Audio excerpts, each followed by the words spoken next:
உங்க வீட்ல கேஸ் மாட்டுனதுக்குள்ள சீக்கிரம் தீந்துடுதா? அட, இது கூட காரணமா இருக்குங்க. இத முதல்ல மாத்துங்க. பொதுவா வீட்டில் சமையல் சமைப்பதற்கு அத்தியாவசியமானதாக ஆகிவிட்டது கேஸ் சிலிண்டர். அப்படி சமைக்கும் எரிவாயு சட்டுன்னு தீர்ந்திடுதா? மேலும் நாம் அதிகமாகவே உபயோகிக்கவே இல்லை, ஆனால் சீக்கிரம் தீர்ந்து விடுகிறதே என்று புலம்புகிறீர்களா? அதே போல் மழைக்காலம் வந்துவிட்டால் போதும், பெண்கள் சுடுதண்ணி வைத்தே சிலிண்டர் காலியாகிவிடும் என்று புலம்புவார்கள். இதற்கெல்லாம் நீங்கள் எரிக்கும் எரிவாயுவை சரியான முறையில் பயன்படுத்தாததுதான் காரணமாக இருக்கும். சரியான முறையில் பயன்படுத்தினால் 1 மாதம் வரும் சிலிண்டரை கூட 20 நாள் சேர்த்து சமைக்கும் அளவிற்கு மிச்சப்படுத்தலாம். வாருங்கள், அதை எப்படி முயற்சி செய்ய வேண்டும் என்று பார்ப்போம். பொதுவாகவே தானியங்கள் சமைக்க அதிக நேரம் எடுத்துக்கொள்வதால் கேஸும் அதிகம் செலவழிந்துவிடும். எனவே அரிசி, பருப்பு போன்றவற்றை சமைக்கும் முன் 1 மணி நேரம் தண்ணீரில் ஊற வைத்து பிறகு சமைத்தால் அவை சீக்கிரமே ரெடியாகிவிடும்.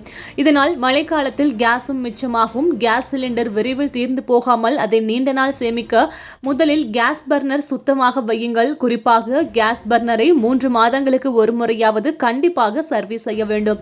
கேஸ் பர்னர் சுத்தமாக இருக்கிறதா இல்லையா என்பதை அடுப்பில் எரியும் நெருப்பின் நிறத்தை வைத்து கண்டுபிடித்து விடலாம்.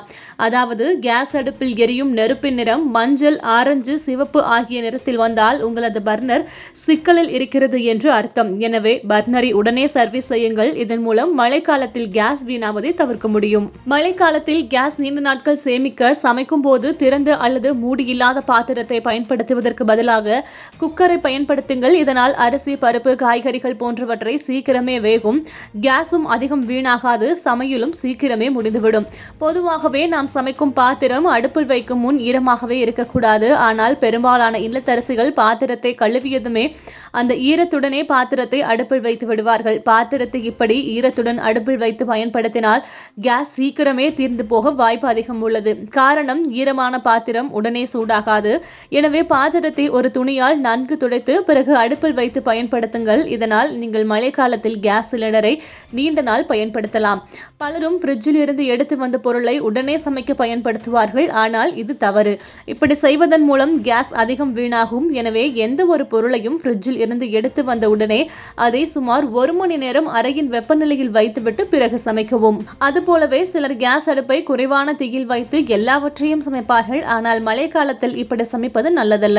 காரணம், வெப்பநிலை குறைவாக இருப்பதால் சமைப்பதற்கு அதிக நேரம் எடுக்கும். இதனால் கேஸும் வீணாகும். எப்பொழுதும் அடுப்பில் சமைத்துவிட்டு கீழே சிலிண்டரை ஆஃப் செய்து விடுங்கள். அதாவது சமைத்து முடித்தவுடன் நீங்கள் சிலிண்டரை தான் முதலில் ஆஃப் செய்ய வேண்டும். ஏனெனில் நீங்கள் முதலில் அடுப்பை அணைத்துவிட்டு பிறகு சுதந்திர அணைத்தால் அந்த யூடியூபில் சில கேஸுகள் அப்படியே இருக்கும். நீங்கள் வேணால் ஒரு முறை சிலிண்டரை அணைத்துவிட்டு கேஸை ஆன் செய்து அடுப்பை பற்ற வைத்து பாருங்களேன், சிறிது நேரம் எரியும். இப்படி இருப்பது சில நேரங்களில் ஆபத்தாக்க கூட முடியும். எனவே முதலில் சிலிண்டரை ஆஃப் செய்து விடுங்கள். சிலிண்டர் ஏஜென்சியும் இதைத்தான் அறிவுறுத்துகிறது. இது போன்ற முக்கிய நிகழ்வுகள், அரசியல் தகவல்களை ஆழமாக மாறுபட்ட கோணத்திலும் அறிந்து கொள்ள மறக்காமல் பாரத் மெயில் 24 பக்கத்தை பின்பற்றிக் கொள்ளுங்கள். உங்கள் ஒவ்வொரு ஆதரவும் இது போன்ற பல நிகழ்வுகளின் பின்னணியை அறிய உதவும்.